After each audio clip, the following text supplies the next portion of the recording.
Welcome back to Broken Electronics. I'm Lee, and I bet you were wondering to yourselves, gee, I didn't think Lee would be capable of actually doing something different at the beginning of a video. Well, I guess I can if it's going to be a different kind of video. In this video, I'm not going to be opening up any older Macs and trying to upgrade them, or any machines at all, really. I'm not going to be installing 15-year-old operating systems on 20-year-old computers, which I'm known to do quite often. What I'm going to be doing is what you're seeing right now. A look at screen recording. Now, screen recording has been built into the Mac operating system since 10.6 Snow Leopard. You could use QuickTime to record the screen, and has gradually improved and continues to this day on Big Sur. However, there are limitations. Advantages, it's free.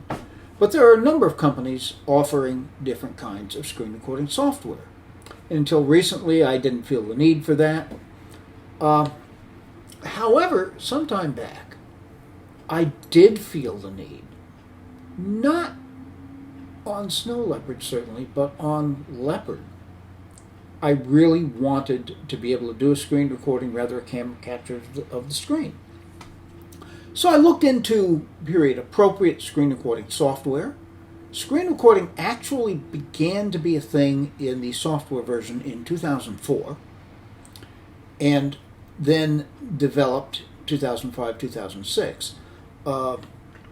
Before that, it was possible to capture the screen, but there were hardware options. It was expensive. It was awkward to do. I wanted something I could do pretty easily. On my Power Mac G5 was the first place that I actually tried to do it. So I researched and found several different options, one of which was called Screenium. I looked at that, I downloaded it. It was limited, since it was a trial version, to doing 30-second clips, which clearly wouldn't do me much good. But it did look very interesting. So I found that the company, Screenium Software, was still in business. It's a German company, and their website is still active. So I went to their website, sent them an email, asking if I could possibly buy a license to use Screenium 1.5.1. They wrote me back within a couple of days and said, well, no, we can't possibly sell you a license for such an old piece of software. Here's a license. They just gave it to me. I was impressed with that. It's been valuable software for me. I would have paid them something for it. Now, recently, as I've been doing more and more recent Mac Pro videos, I've begun to think it might be good to up my screen recording game, as it were. So, I was looking into different options for screen recording. I looked at the free options that were out there. None of them really seemed to meet the needs that I had. So as I started to look at paid options, I remembered, well, heck, Screenium Software still has Screenium. It's out there to this day. I looked in the App Store. It was under $30. So what the heck? You know, if I've gotten at least that use out of 1.5.1, let's give 3.3 a try. So I did. And that's really what this video is going to be about. Screenium Software was founded in Germany in 1998. The first software they released was called Mac Family Tree. It was a genealogy program which ran on Mac OS 8. And, by the way, is still under development today, running on Big Sur. So if you have genealogy needs, that's an option to look at. Now, we're not talking about Mac Family Tree. I am not sure when Screenium first reached the light of day, but 1.5 does run on both Tiger and Leopard, leading me to think that it sometime between 2005 2007 it may have been first introduced, which was very soon after screen recording became a desirable thing. Now, let me tell you first of all what this video is not going to be. It is not in any way going to be a tutorial about using Screenium. There are many people who are much more qualified than I to do that. And in fact, you can go to the Screenium website and download PDF copies of the manuals for at least 2 and 3. I'd never looked to see if there was one for version 1. And those manuals are very well written and very easy to follow. No, this is going to be more of an historical look at Screenium. We're going to look at each of the 3 major versions. 1.5.1, 2.1.8, and 3.3, I think it's 3.3.1. I'm not 100% sure right now.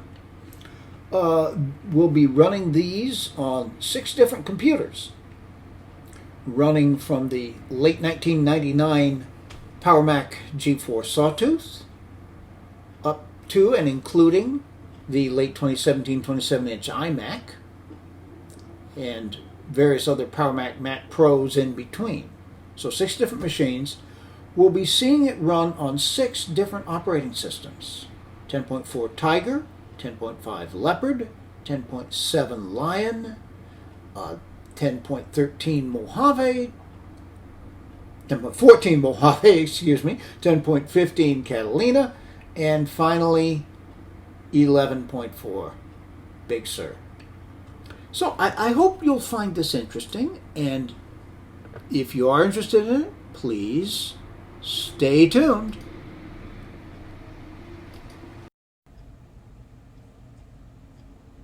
All right. Those of you who are experienced with older Mac operating systems, I'm sure, will recognize this as the Tiger desktop.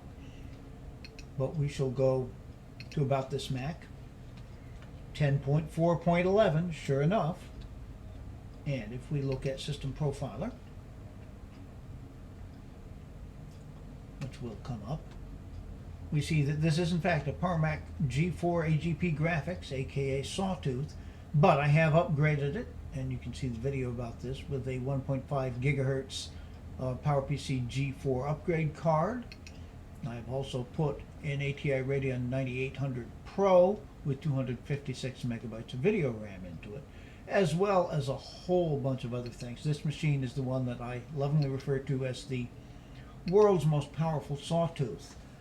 Now, one of the interesting things about this clip, this is going to be a good example of what screen recording would have been like on a Mac in the early to middle part of the first decade of the 21st century. Not only am I using the Sawtooth, and the display I'm using is a 23-inch Apple Cinema display, the old acrylic one, which would have come with this machine. I'm also using an iSight camera, which is connected via FireWire. I've got it affixed to the top with mounting putty, since its stand is actually magnetic, and it will not stick to the acrylic case here. All right, so one interesting and maybe rather unfortunate thing, it seems as though Screenium is incapable of recording itself. So if I tried to open the Screenium window to give you an idea of what it looks like, I can tell you. Let's see if this opens up anyway. I have no way of knowing. If we look at the About Screenium menu, I would hope that this will appear. Okay, Screenium, version 1.5.1, developed by Screenium Software GmbH. I have no idea what that means. This is their website, which also resolves to screenium-software.com. Links will be in the description, of course. But this is, in fact, Screenium 1.5 running on a 1999 computer running Tiger. All right. So I think that's probably enough for this particular clip. We're going to be moving here from the Sawtooth to the PowerMac G5 Quad, running again 1.5.1. I'll talk a little bit more about it when I get to there, so please stay tuned. All right. You recognize the Aurora, of course. I love this wallpaper. I really do. All right. And about this Mac. And yes, we are 10.5. And this is, in fact, 4 by 2.5 gigahertz PowerPC G5. The mighty G5 Quad. The most powerful PowerPC computer Apple ever released, which could address up to 16 gigabytes of DDR2 SD RAM. All right, now we can open System Profiler. Some of the other upgrades that I have done with this, the NVIDIA Quadro FX 4500, which is an amazing graphics card. That 512 megabytes of video RAM may not seem like much by today's standards, but it is something. It has functional Wi-Fi, Bluetooth, and in fact I've got my keyboard and mouse connected via the Bluetooth. All right. System Profiler. Okay. We can open the About Screenium window. Now you'll see here that I've got 1.5.1 running. 2.1.8 does run on Leopard, and I have it installed. I have been unable to get audio to record using that. I'm thinking that version 2 is really more of an Intel version that was still released as a universal application. It requires the Soundflower driver extension. I have been unable to find. I did find the last PowerPC Soundflower extension, but I was unable to get it to actually work. 2.1.8 will simply not record with audio. But really, there's not a huge difference. 1.5.1 absolutely meets my needs. And in looking at this, this obviously is the same About Screenium, but we see the copyright date 2007 through 2012, so that answers a question. Leopard was released in 2007. This may have been released just before the release of Leopard, and certainly, as we've just seen, it runs on Tiger as well. So yes, done on PowerPC. All of the clips that I've done will have been using Screenium 1.5.1. I'll take a moment to note one of the downsides of using Screenium. Exporting the files out of Screenium so that you actually use them and put it together your video takes a long time. Even on the modern version, not quite as long. It's worth it to me because the resulting clips are of very, very good quality. I like having that little personalized window in the corner. I've made it a little bit larger than I usually do. But yeah, as opposed to using modern versions of screen recording on the most recent Mac OSs, where you basically click to export, bang, it's there on the desktop. You do have to be a little bit more patient using Screenium, but you do have more options for editing of the videos. That's not a huge concern to me, since I will always edit in DaVinci Resolve anyway. All right, so where we're going from here, we're going to take a jump from the most powerful computer Apple released in 2005 to its successor, the Mac Pro 1,1 from 2006. And there we will be seeing the operation of Screenium 2. So please stay tuned. And now, here we are in Lion. I feel kind of badly bad-mouthing an operating system version. I never liked Lion. It always felt kind of clunky to me. It did offer enhancements over Leopard, but not all that great. Probably its greatest claim to fame is that it is the last of the 32-bit Apple operating systems, or at least operating systems that would run on a 32-bit EFI. This machine, and let's have a look at about this Mac so we see what it is.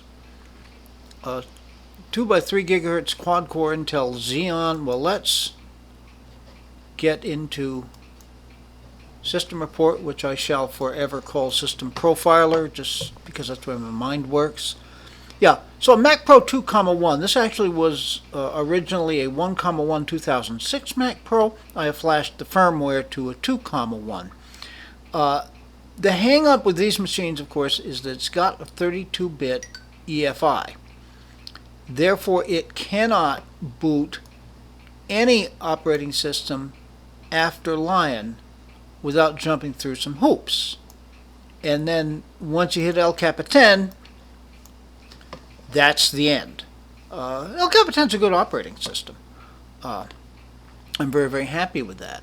Now, just to take a quick look at the rest of the things we have here, graphics and displays, ATI Radeon HD 5770. That actually came out of one of my 5,1 2010 Mac Pros when I upgraded those graphics cards, so it's like a hand-me-down. Big improvement over what came stock with the machine, though. I have upgraded the RAM, only to 16 gigabytes, so it's at the exact same level as the G5 Quad. In fact, maybe not in quite as good shape, since the G5 Quad with its PowerPC, the PowerPC processors by their nature were not as hungry with RAM as the Intel processors. Still, there's quite a bit of power to this machine. It does have Wi-Fi, as we can see here, 802.11n, of course, but it is functional. And let's see what else to look here. Okay, so that's what this machine is. Now, we are, and we can take a look at the About Screenium, for the first time now running version 2.1.8. I keep turning that around. I believe I was calling it 2.8.1 earlier. And the interesting thing, the copyright date, 2007, I think that's probably going back to the release of Screenium 1 in 2007, and extends this to 2013. 2.1.8 will run on versions of Mac operating system from Tiger 10.4 up to and including 10.9 Mavericks. So the last two of the PowerPC Universal, actually, operating systems, and then those first four versions. I don't have a machine currently running Snow Leopard, so Lion, I keep Lion available in this machine just in case anything were to happen with the El Capitan installation on it. I would then have something to recover from. Okay, I think what we're going to do, I'd like to take a little bit of a look at the Screenium interface if we can. The only way I want to do that will be to end this clip and then to do one using QuickTime, since there may be a setting that would allow Screenium to record itself, but I don't know what that is, and I really wanted to make sure I got this video done. I've been working on it all week, most of which has been spent trying to find the versions of Soundflower that will work. If anybody is in fact trying to do this, 1.6.5 is the version of Soundflower that hits the sweet spot here. I downloaded that, I tried to install it, it didn't work. I tried to install it, I uninstalled it, I tried to install it again, didn't work. Went through that. Tried an earlier version. That didn't work. Went back to this. Finally, through reading through old forum posts, I located a post that indicated it will work fine, just restart. Duh. So I restarted the machine. Of course it worked. All right, so I'm going to get out of this clip, and we're going to take a quick look at the Screenium 2.1.8 interface. Stay tuned. All right, we're back again, and this is the initial Screenium setup window. You'll see here that you have the various modes which you can use to capture. You've got fixed area, full screen, mouse area, single window. This is kind of interesting. You know, you can obviously do a fixed area by setting a particular area of the screen, then starting the recording. With the mouse area, the set area will move along when you move your mouse. Full screen, which is what I generally do. Or if you wanted to highlight a single window, you can certainly do that. Video settings, audio settings. This is important. You'll notice system audio, Screenium. For that, you have to have enabled Soundflower. As I said, 1.6.5 was the version that worked for me with a restart required. All right, USB audio device. That's simply the microphone that's here. Still says eyesight, but yeah, this is the camera that we've got. Hi there. Okay, and mouse, keyboard settings, you can time it. And in the media library, you would find the various aspects, various clips that you had done in the past. All right, now, once you've recorded the clip, and I'm not going to be able to really go through and show that here, but you'll end up with, in Screenium 1, almost this exact interface. Okay, and if you want to, your most recent recording would show up here in your media library list. If you want to review what you just recorded, you click on it. It would open in QuickTime Player, and you can see what you've got. In Screenium 2 and 3, for that matter, it opens up a composition editing window where you do have a variety of editing things that you can do. And if you want to simply review what you've just shot prior to exporting it, it would play right within the app for you. One thing to note, again, I mentioned this earlier, this does have a long export. I exported, the clip that I just did was between 3 and 4 minutes, took over 40 minutes to export.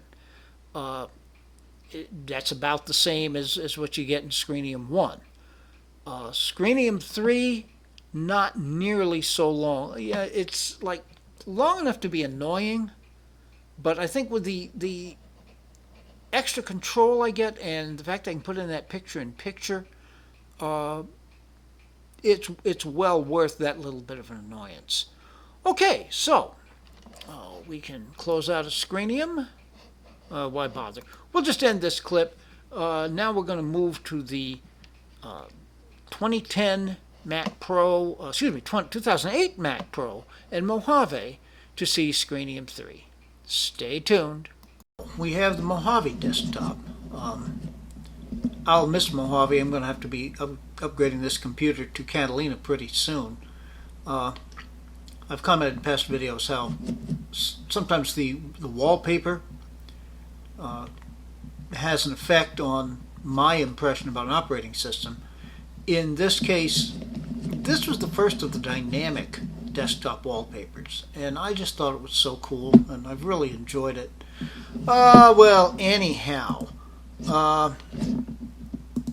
just so you can see where we are, this is my early 2008 Mac Pro, the one that I've been upgrading and updating through operating systems. We're currently on Mojave, as I said. If 56 gig of RAM. I've had trouble getting 64 to actually work. We'll see when I do take this to Catalina how that works out. Okay, we can take a look at our Screenium, and you can see from right up there just the fact it says Screenium 3. We are now on version 3.3.1, which is the current version. This, according to the Screenium website, will run on everything from Yosemite on up. I will at some point give it a test on El Capitan. That's not going to happen right now. This video is going to be way long enough.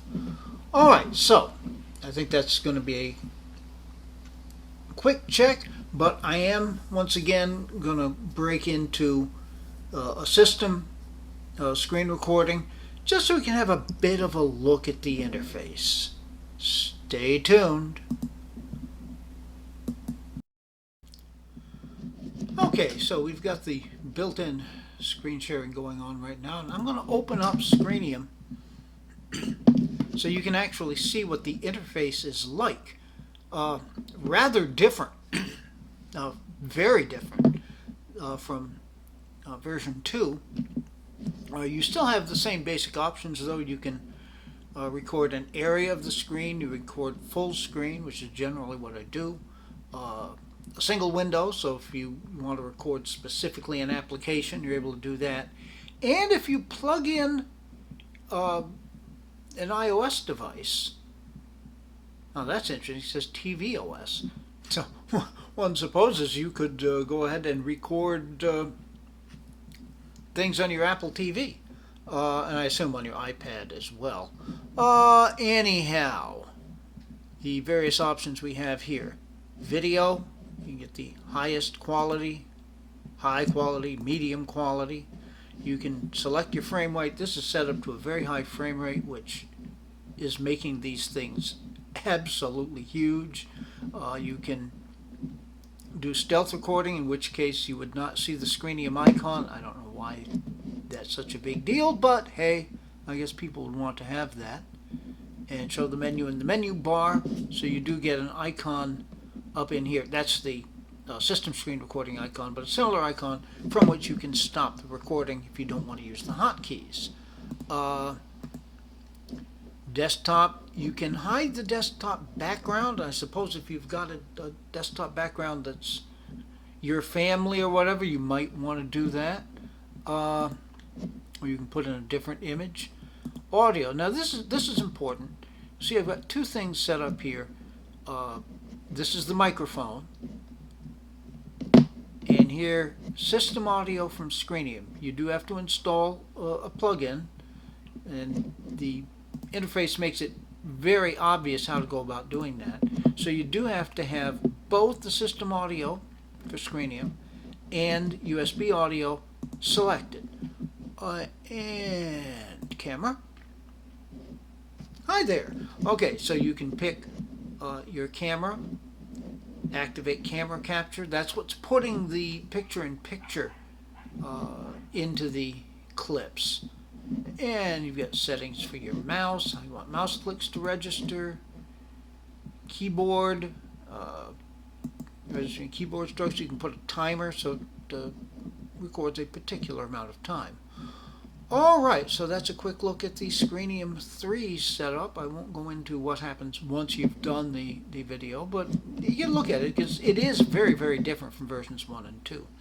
Okay, so we know it works on Catalina. We know it works on Mojave.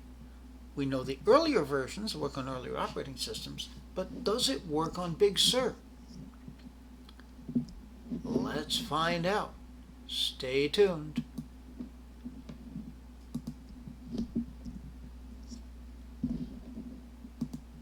Okay, does it run on Big Sur? Well, yes, of course it does.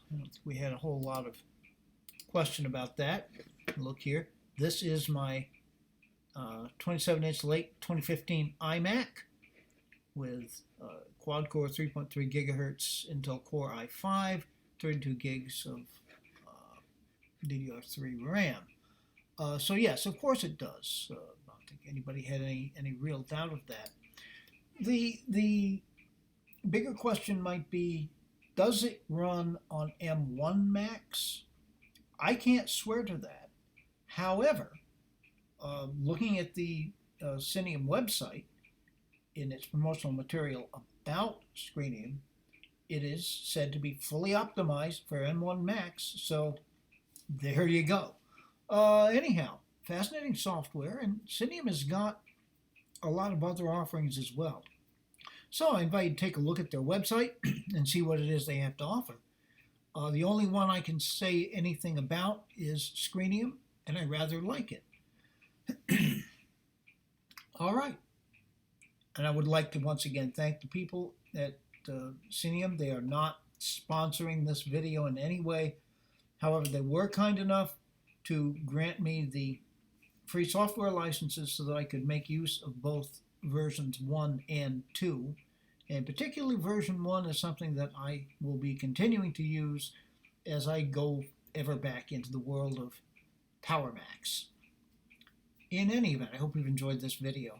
Be good to other people. Other people certainly need it and deserve it. Be good to yourselves. If we are not good to ourselves, we can't really be good to other people in the way that we should. We can make this world a better place. It isn't yet, so please take very, very good and careful care. I have got so much other stuff coming up I can't even begin to enumerate it. But until those things are available here on the channel, this has been Broken Electronics.